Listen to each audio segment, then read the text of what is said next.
Baik, pada pertemuan ke-5 ini kita akan bahas para perintis empirisme modern.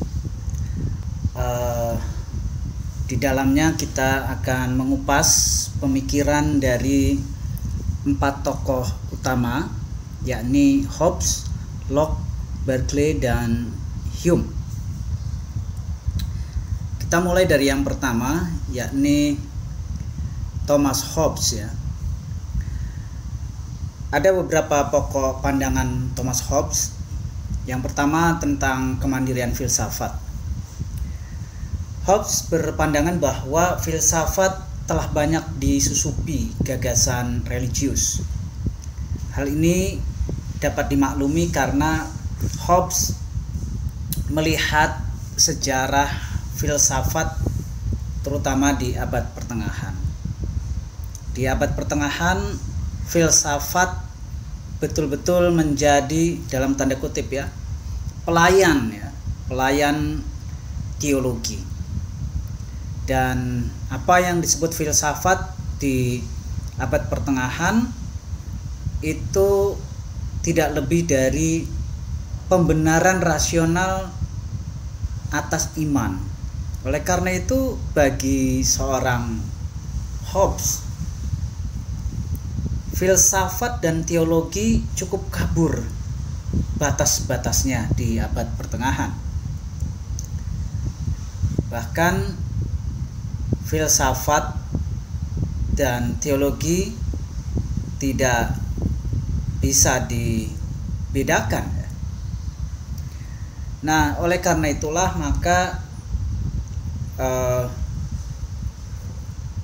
Hobbes ya mencoba untuk membersihkan filsafat dari anasir-anasir religius dengan cara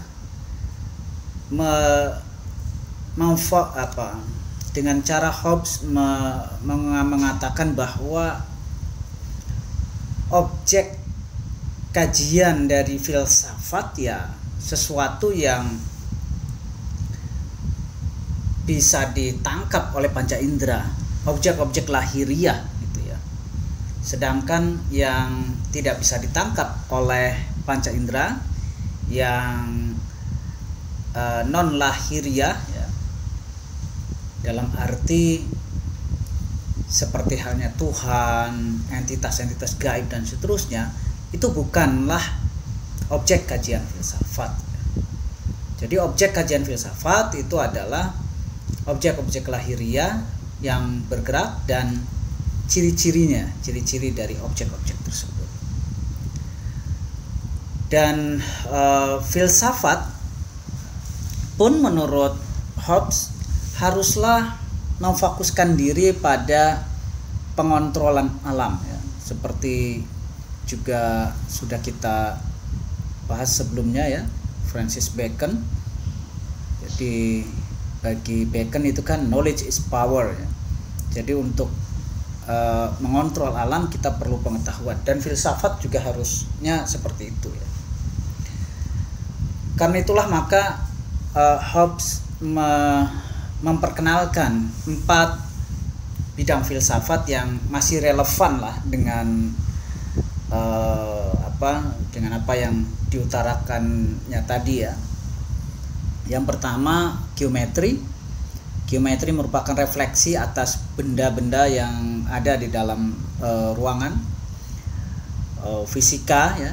Fisika itu refleksi atas timbal balik ya, benda dan geraknya. Etika yang nanti sebenarnya akan menjadi psikologi ya.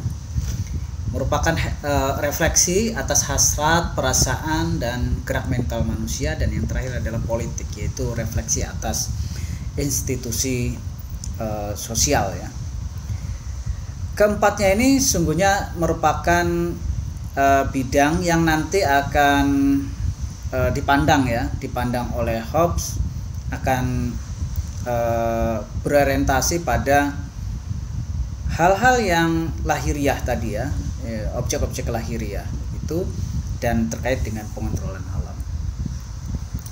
Baik, itu pandangan dia tentang kemandirian filsafat. Hobbes juga dipandang sebagai seorang yang memegang materialisme ya. Sebab dalam pandangan Hobbes, misalnya kenyataan terakhir atau hakikat segala sesuatu adalah kenyataan indrawi atau material ya, yang dapat dialami. Bagi Hobbes, asas pertama dan utama adalah materi dan gerak. Dan dalam konteks epistemologi, merunut pada pandangan materialismenya ini, jadi pengetahuan manusia yang bisa diandalkan, yang absah begitu ya, itu harus didasarkan pada pengalaman dan observasi. Meskipun demikian, Hobbes masih mengakui adanya satu dunia ya, dunia. Kalau tadi itu lahir itu yang dimaksud adalah sesuatu yang dapat ditangkap, dialami ya oleh indera kita. Sedangkan kalau dunia batin juga, batin manusia atau subjek juga sebenarnya bagi Hobbes masih bisa ya, masih bisa diamati ya, masih bisa diobservasi lah begitu ya. Perasaan-perasaan, terus gejala-gejala mental dan seterusnya itu bisa diobservasi melalui metode introspeksi. Selanjutnya yang perlu kita singgung juga adalah pandangan Hobbes tentang pengetahuan ya, kaitan pengetahuan dan bahasa. Bagi Hobbes, kata-kata itu melukiskan pikiran ya. Dan pikiran itu berasal dari pengalaman. Oleh karena itulah maka kata-kata itu perlu dicek ya, perlu diuji dengan apa? Dengan pengalaman ya, dengan pengalaman. Kalau model seperti ini mungkin kita ingat teori kebenaran ya. Dalam teori kebenaran itu ada teori korespondensi. Jadi suatu pernyataan itu akan dicek ya ke fakta empirisnya seperti apa, sehingga kemudian bisa diteguhkan apakah dia benar atau tidak. Jadi alat ujinya adalah pengalaman indrawi. Oleh karena itulah ya, kata-kata abstrak menurut Hobbes itu tidak memiliki acuan ya, rujukan. Dan sebab kata-kata abstrak seperti kemanusiaan ya, seperti keluasan dan seterusnya itu tidak ada rujukan pada dunia objektifnya. Dan Hobbes sendiri mengatakan ya, kata-kata itu sekedar tempelan saja sebenarnya, jadi tidak ada kenyataannya ya. Oke, baik. Selanjutnya yang banyak dirujuk orang ketika bicara Hobbes adalah pandangan politiknya ya. Jadi Hobbes memulai suatu tradisi baru di mana ketika bicara politik, yang pertama kita harus bicarakan adalah antropologi, citra hakikat manusia. Yang pada abad-abad sebelumnya, abad pertengahan, ketika bicara politik yang dibicarakan adalah theos ya, Tuhan, ketuhanan begitu ya. Nah, ini kita Hobbes berpijak pada suatu antropologi, suatu konsep hakikat manusia. Bagaimana pandangan Hobbes tentang manusia? Bagi Hobbes, manusia itu adalah makhluk egois ya. Egois karena apa? Karena dia harus mempertahankan dirinya ya. Jadi motif survival. Jadi seluruh tingkah laku, perilaku ya, tindakan, pikiran dan seterusnya itu didrive oleh motif survival, pemeliharaan diri. Mengapa kemudian disebut egoistik dan kemudian juga antisosial ya? Egoistik karena ya yang pertama harus diselamatkan, yang pertama harus diutamakan itu adalah diri sendiri gitu ya. Gitu.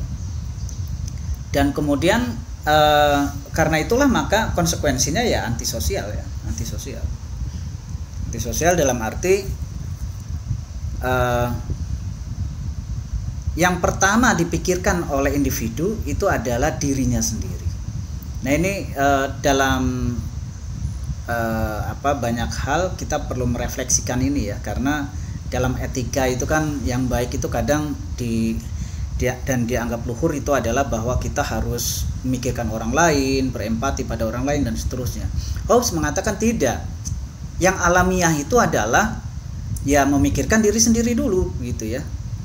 Diri sendiri bisa makan apa enggak gitu, bisa bertahan hidup apa enggak gitu. Nah, dalam kondisi seperti itu setiap individu itu kan berpikiran yang sama ya, berpikiran yang sama sehingga kemudian antisosial.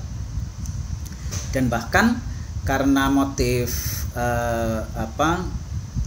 pemeliharaan diri itulah maka kemudian satu individu dengan individu lain itu terlihat saling mengancam. Karena apa? Misalnya ya, yang paling sederhana kebutuhan dasar manusia itu kan makanan. Jumlah makanan ya terbatas gitu ya. Sehingga setiap orang sesungguhnya ingin mendapatkan, memenuhi ya kebutuhan dasar tersebut, sedangkan makanan terbatas gitu. Nah, oleh karena itulah setiap individu itu sesungguhnya sedang mengintai yang lain ya, memerhatikan yang lain gitu ya.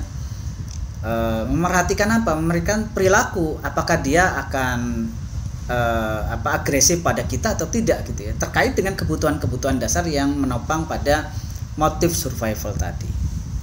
Oleh karena itulah Hobbes kemudian menyebut bahwa manusia itu adalah serigala bagi manusia yang lain, homo homini lupus.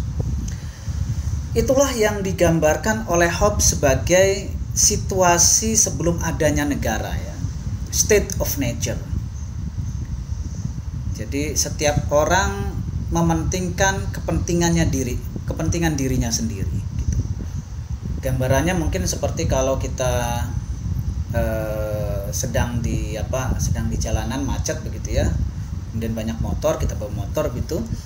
Nah, setiap orang itu kan ingin agar motornya itu tidak tersenggol, tetapi kemudian sampai ke tujuannya gitu ya. Jadi setiap pengendara itu kan memiliki rasio alamiah untuk agar kepentingannya bisa diraih, tetapi sekaligus tidak menyenggol yang lain gitu ya. Nah, seperti itu juga. Nah, kondisi ini tidak memuaskan ya. Jadi individu-individu tidak betah dalam kondisi seperti itu, dalam kondisi homo homini lupus itu ya. Oleh karena itulah mereka kemudian membuat kontrak sosial.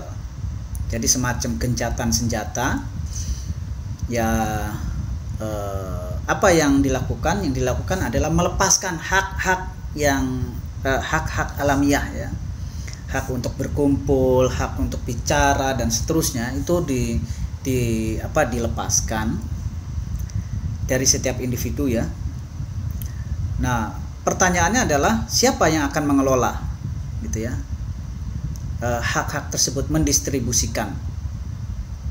Kalau pihak lain itu kan jadi jadi tidak mungkin. Karena apa? Karena bisa jadi dia akan menggunakan untuk kepentingannya sendiri begitu ya. Nah, karena itulah kemudian dipanggil aktor ketiga, yaitu Leviathan. Leviathan itu apa? Leviathan itu kalau dalam tradisi mitologi itu kan raksasa ya. Nah, Leviathan ini kemudian yang kemudian kita kenal sekarang sebagai negara sebenarnya. Jadi seluruh hak-hak alamiah individu itu diserahkan pada pada negara begitu ya untuk dikelola. Tapi ada satu hak yang tidak diberikan, yaitu hak hidup ya. Hak hidup tidak diberikan, sehingga kalau negara mengancam hidup seorang warga negara, maka negara masih bisa ya dituntut. Nah, negara merupakan hasil dari kontrak sosial ya, dari perjanjian masyarakat pranegara itu, dan seperti Tuhan ya, seperti Tuhan dia bahkan bisa menghukum, bisa membatasi dan seterusnya gitu ya. Tetapi negara pun ternyata tidak abadi, oleh karena itu disebut Deus mortale ya. Jadi Tuhan yang bisa mati. Kenapa bisa mati? Karena kalau individu-individu mencabut ya kontrak sosial dan perjanjiannya itu, maka negara bisa bubar. Mungkin contoh dalam dunia modern kita bisa lihat beberapa negara seperti Uni Soviet dulu ya, itu bubar. Nah, bagaimana peran agama di dalam negara? Agama menurut Hobbes itu ya punya fungsi juga ya, fungsi sosial. Agama kalau bagi Hobbes itu kan lahir dari rasa takut gitu ya. Jadi oleh karena itu agama bisa sebenarnya digunakan oleh negara misalnya untuk melakukan kontrol sosial dengan cara menciptakan ketakutan. Agar apa? Agar warga negara patuh terhadap kebijakan-kebijakan pemerintah misalnya, kebijakan negara misalnya.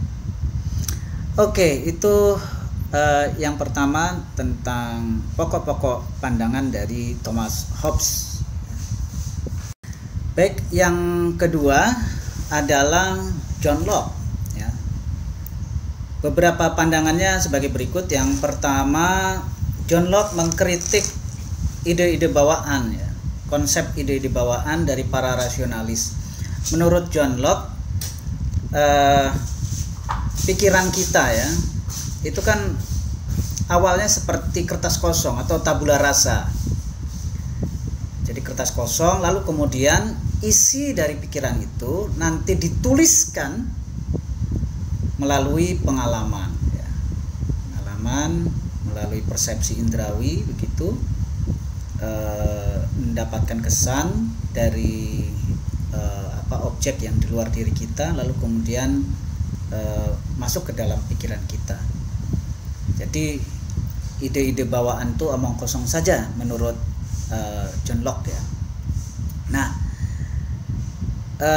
John Locke terkait dengan hal ini juga menjelaskan ya tentang bagaimana proses pikiran ya. Nanti ide-ide itu muncul, ada ide simpleks, ada ide kompleks gitu ya. Nah, jadi kalau mau diurut itu seperti ini. Jadi yang pertama, proses kita mengetahui sesuatu itu ya, itu adalah yang pertama kita melakukan pengamatan ya. Dengan apa? Dengan instrumen kognitif kita yang paling bisa diandalkan, yaitu apa? Yaitu indera ya. Nah, yang pertama ya kita mengamati hal-hal yang indrawi ya.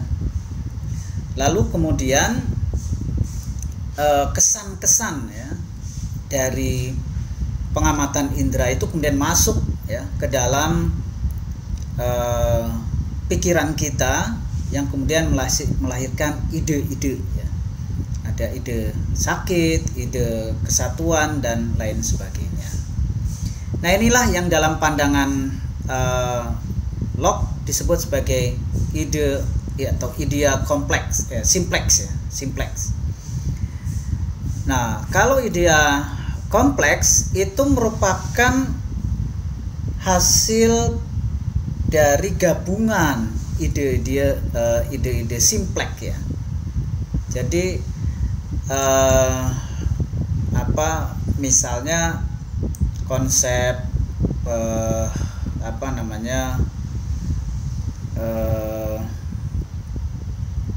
manusia misalnya ya, konsep manusia itu kan sebenarnya merupakan hasil dari pengamatan terhadap individu-individu ya, lalu kemudian menjadi suatu konsep yang lebih kompleks ya. Nah, prosesnya disebut sebagai abstraksi. Abstraksi itu adalah menggabung-gabungkan ya di dalam pikiran kita ide-ide simpleks gitu untuk kemudian menjadi ide kompleks. Yang ingin ditekankan oleh Locke sebenarnya adalah bahwa pengetahuan itu bersifat a posteriori, bukan a priori. Jadi yang ditolak oleh Locke adalah pengetahuan a priori, pengetahuan yang seolah-olah itu sudah menempel di dalam pikiran kita sebelum kita lahir. Gitu ya. Meskipun demikian, Locke tetap mengakui adanya pengetahuan abstrak tadi itu ya, melalui proses abstraksi lalu kemudian menjadi pengetahuan yang abstrak.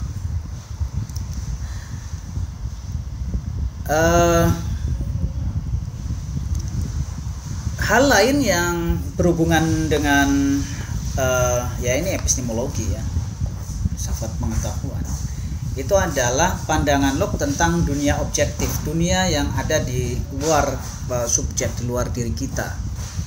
Locke membedakan yang pertama ada yang disebut sebagai ide ya atau idea, yang merupakan adalah pengalaman atau ya pengertian lah gitu ya, pengertian yang ditarik dari pengalaman-pengalaman kita. Lalu kemudian ada yang disebut sebagai kualitas ya. Kualitas adalah daya-daya pada objek yang menghasilkan ide-ide dalam diri. Contohnya ini contoh dari Locke sendiri, bola salju ya. Bola salju itu pada dirinya itu memiliki daya ya, daya untuk menghasilkan ide putih, dingin, bulat gitu ya, dan seterusnya, sehingga kemudian ditangkap oleh subjek yang itu kemudian kita sebut sebagai ide ya, atau idea. Nah, kualitas sendiri terbagi dua ya. Ada kualitas primer itu yang tidak berubah. Jadi kalau kita lihat suatu benda, maka ada sesuatu yang tidak berubah di dalamnya, yang tidak terpisah dari objek itu sendiri, misalnya gerak, keluasan dan seterusnya gitu ya. Ada yang disebut sebagai kualitas sekunder ya. Kualitas sekunder yang kalau kemudian ditangkap oleh subjek, maka dia akan menjadi ide ya. Nah, manusia kita ini bisa ya mengetahui dunia objektif dengan cara seperti itu ya. Jadi kita bisa menangkap hal-hal yang ada di luar diri kita karena memang benda-benda tersebut memiliki daya untuk menghasilkan ide-ide. Itu yang terkait dengan dunia objektif. Yang ketiga adalah berhubungan dengan etika ya. Nah, seperti halnya para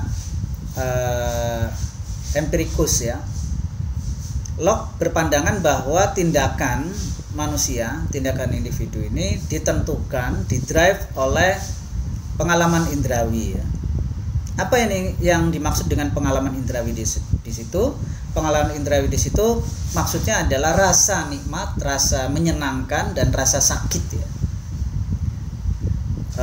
Locke berpandangan bahwa yang baik itu adalah yang menghasilkan nikmat ya, yang menyenangkan, sedangkan yang buruk itu adalah yang memproduksi rasa sakit ya. Nah, oleh karena itu ada 5 nilai yang perlu kita kejar supaya kita bisa bisa mendapatkan rasa nikmat ya, dan menghindari rasa sakit. Yang pertama, kesehatan ya. Kalau kita sehat kan kita senang kan ya. Kalau kita sakit, maka kita akan merasakan rasa sakit, dan itu buruk gitu ya, secara etis menurut Locke. Kemudian nama baik, kehormatan ya, itu juga harus kita cari, karena kita juga senang ya kalau dihormati gitu ya, mendapatkan nama baik. Pengetahuan juga, pengetahuan yang seperti apa? Pengetahuan yang dengannya kita bisa mengecek ya, mana yang memberi kita rasa menyenangkan dan tidak menyenangkan. Kemudian berbuat baik ya, kalau kita misalnya sedekah misalnya kan ada suatu rasa nikmat ya di dalam diri kita, puas gitu ya. Nah itu juga harus dikejar ya, karena itu adalah sesuatu yang baik. Yang baik karena apa? Karena dia memberikan kepuasan, menyenangkan, memberikan kenikmatan. Yang kelima adalah harapan kebahagiaan abadi. Oke.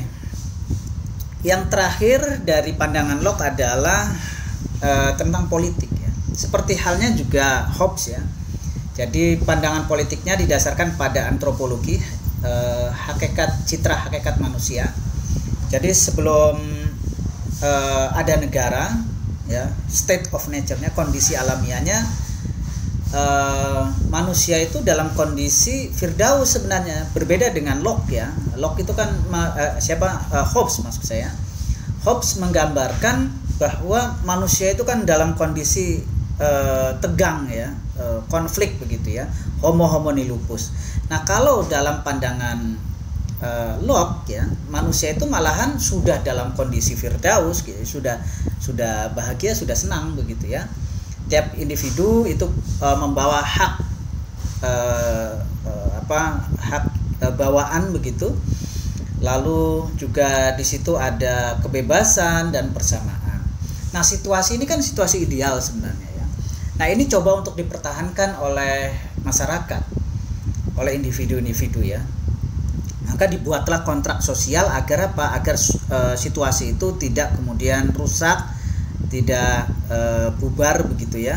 Maka dibuatlah kontrak sosial yang kemudian menghasilkan pemerintah ya, kekuasaan eksekutif, yang tugas utamanya adalah menjamin hak-hak milik pribadi tadi. Pemerintah menurut Locke harus dibatasi ya, oleh hukum ya, oleh oleh undang-undang begitu. Oleh karena itu harus ada legislatif ya. Eksekutif dipisahkan dengan legislatif. Nah, Locke inilah salah satu tokoh yang memperkenalkan konsep hak asasi manusia ya, dalam konteks kenegaraan. Baik, itu pandangan umum dari John Locke.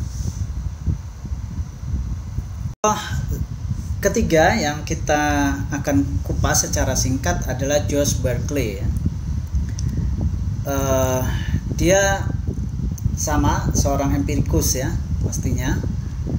Dia mengkritik John Locke ya. Menurut Berkeley, pembedaan yang dilakukan oleh Locke atas pengalaman dan ide itu perlu dikoreksi ya. Jadi kan kalau dalam pandangan Locke, pengalaman itu berasal dari objek ya, ide adalah pengalaman yang dicerna oleh subjek. Nah, itu kan menurut Locke ya. Bagi Berkeley tidak ya, pengalaman dan ide itu satu sebenarnya. Jadi pengalaman indrawi itu sama dengan pengalaman batin. Nah, sangat terkenal sekali ungkapan dari Berkeley, esse is percipi, being is being perceived ya.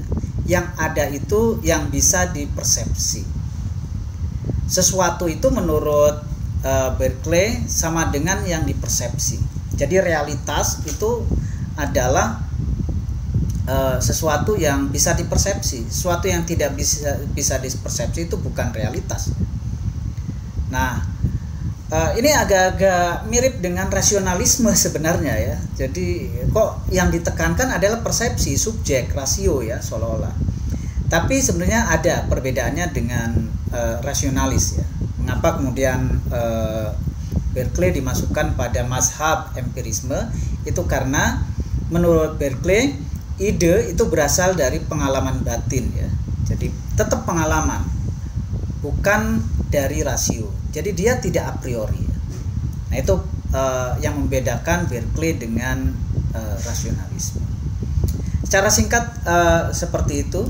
Filsuf keempat atau terakhir yang kita bahas pada pertemuan 5 ini adalah David Hume. Ini adalah tokoh yang cukup radikal ya dalam empirismenya. Jadi David Hume ini mencoba untuk membersihkan ya filsafat dari seluruh anasir agama dan metafisika yang kemudian biasa kita sebut sekularisasi ya. Hume menyerang 3 hal sekaligus. Yang pertama menyerang para rasionalis ya tentang ide-ide bawaan, yang menurutnya ya sama seperti juga para empirikus lainnya yang mengatakan bahwa ya ide-ide bawaan itu kan sebenarnya berasal dari pengalaman indrawi ya, bukan dari berasal ketika kita sebelum lahir gitu sudah kita dapat dan seterusnya. Itu yang pertama. Yang kedua yang terkait dengan agama ya. Jadi Hume ini cukup keras ya dalam kritiknya terhadap agama, terutama pandangannya bahwa Tuhan merupakan sebab ya, sebab awal gitu ya. Karena bagi Hume tidak ada yang namanya kausalitas, sebab akibat itu. Yang ketiga, dia menyerang para penganut empirisme sendiri ya, yang masih mempercayai konsep substansi begitu ya, jiwa yang nanti misalnya pengalaman batin dan seterusnya itu kan masih dipercaya oleh para pemikir empiris kan. Nah, Hume tidak percaya itu. Locke ya, kalau kita mau bandingkan, Locke itu masih percaya adanya persepsi ya dan dunia. Berkeley percaya juga tentang ruh atau substansi rohani ya, pengalaman batin itu. Sedangkan Hume tidak percaya semuanya gitu ya. Ini terkait dengan substansi tadi. Bagi Hume, substansi adalah a bundle of perception ya. Jadi kumpulan dari persepsi-persepsi. Jadi misalnya substansi dari subhi gitu ya. Nah, ada nggak sebenarnya tuh substansi dari subhi, dari hakikat dari aku itu, saya itu? Sungguhnya kalau bagi Hume itu nggak ada ya. Kita kan hanya melihat bagian-bagian ya. Jadi saya bicara tadi, kemudian saya melihat, saya bersikap dan seterusnya. Nah itu kan yang bisa kita amati kan itu sebenarnya. Nah lalu kemudian dikumpulkan persepsi kita tentang si A atau tentang saya, tentang subhi itu. Lalu kemudian kita sebutkan bahwa ya ada sesuatu yang tetap di dalam diri subhi yang disebut sebagai ruh, sebagai substansi, sebagai hakikat begitu ya. Padahal nggak ada itu menurut Hume ya. Itu merupakan kumpulan dari persepsi-persepsi kita yang kita tangkap ketika kita mengamati seseorang.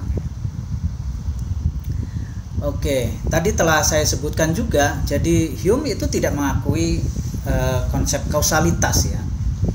Jadi Hume sesungguhnya mempercayai atau mengakui lah gitu ya, bahwa setiap peristiwa itu punya relasi dengan peristiwa yang lain, tetapi bukan sebab akibat. Jadi hanya urutan peristiwa saja begitu ya. Contohnya ini ada contoh sederhana. Jadi api menyala, kemudian ada api, ada kertas begitu ya. Api menyala, lalu kemudian api yang menyala itu disentuhkan dengan kertas terbakar. Jadi kita menurut Hume kita boleh menyimpulkan bahwa api itu penyebab terbakarnya kertas ya, proper Hawke ya. Jadi misalnya saya ditanya, kalau api yang dinyalakan itu disentuhkan ke ke kertas, apa yang akan terjadi? Kemudian kita kan langsung refleks ya, langsung menjawab, ya nanti kertas terbakar. Menurut Hume jangan seperti itu. Kita lihat dulu gitu ya. Kita lihat kita lihat buktinya saja secara empiris begitu ya. Jadi jangan berharap. Itu kan sebenarnya harapan sebenarnya ya. Dari peristiwa-peristiwa lalu kita menarik kesimpulan seolah-olah itu akan terjadi pada api dan kertas yang sama, padahal bisa jadi tidak seperti itu. Itu yang disebut sebagai proper Hawke ya. Yang bisa diketahui adalah kertas terbakar sesudah api menyentuhnya, itu post Hawke ya. Jadi setelahnya gitu. Jadi jangan mendahului. Atau seperti kalau misalnya kita ditanya, apakah besok matahari akan terbit dari sebelah timur ya, dari sebelah timur. Kemudian kita secara refleks menjawab, ya besok matahari terbit dari sebelah timur. Itu besok ya. Besok. Pernyataan bahwa matahari pasti terbit, katakanlah begitu ya. Matahari pasti terbit dari sebelah timur besok, itu pernyataan yang gegabah, penyimpulan yang terlalu tergesa-gesa ya. Itu tidak setia pada indera kita. Seharusnya ya kita lihat aja besok gitu ya, faktanya seperti apa gitu ya. Nah, pernyataan kita tadi bahwa matahari pasti terbit dari sebelah timur besok, itu sebenarnya adalah semacam harapan saja gitu ya. Kalau Hume menyebutnya sebagai kepercayaan naif ya, yaitu disebut sebagai animal faith ya. Nah, dan itu juga sekaligus merupakan kritik terhadap induksinya Francis Bacon ya. Jadi seolah-olah dari kasus khusus kemudian bisa ditarik satu kausalitas universal gitu. Nah, itu keliru menurut Hume. Nah, yang menjadi banyak perhatian juga ya, selain epistemologinya, adalah bahwa Hume ini cukup keras mengkritik agama. Jadi kan waktu Hume hidup itu kan berkembang pandangan tentang deisme ya. Deisme ini kan pandangan yang melihat bahwa setelah Tuhan menciptakan alam semesta dengan keseluruhan mekanismenya ya, Tuhan kemudian istirahat. Tuhan tidak melakukan intervensi lagi terhadap peristiwa-peristiwa yang terjadi di kosmos raya ini. Karena apa? Karena kosmos raya ini telah dibekali hukum-hukum ya, aturan-aturan, mekanisme ya, secara mekanis ya, secara mekanis nanti alam semesta ini bergerak dengan sendirinya. Itu seperti kalau teman-teman pernah lihat jam tangan ya, jam tangan mekanik ya, yang nggak pakai baterai itu kan, ketika seorang membuat jam tangan mekanik seperti itu, maka setelah jadi jam tangan itu kan nggak perlu ya diurusi oleh si pembuat ini kan, dia sudah bisa berjalan dengan sendirinya ketika misalnya dibeli oleh seorang. Jadi kalau nggak jalan gitu ya, itu kan diketek begitu ya, lalu kemudian dia jalan lagi. Jadi sudah sesuai dengan aturan mekaniknya sendiri. Nah, deis itu kan pandangannya seperti itu ya. Nah, menurut Hobbes ya, deisme itu sendiri adalah animal faith ya, karena masih melihat adanya sang pencipta itu ya, penyebab awal ya. Hume juga mengkritik pandangan agama bahwa Tuhan itu adalah maha sempurna ya. dan itu didasarkan kritik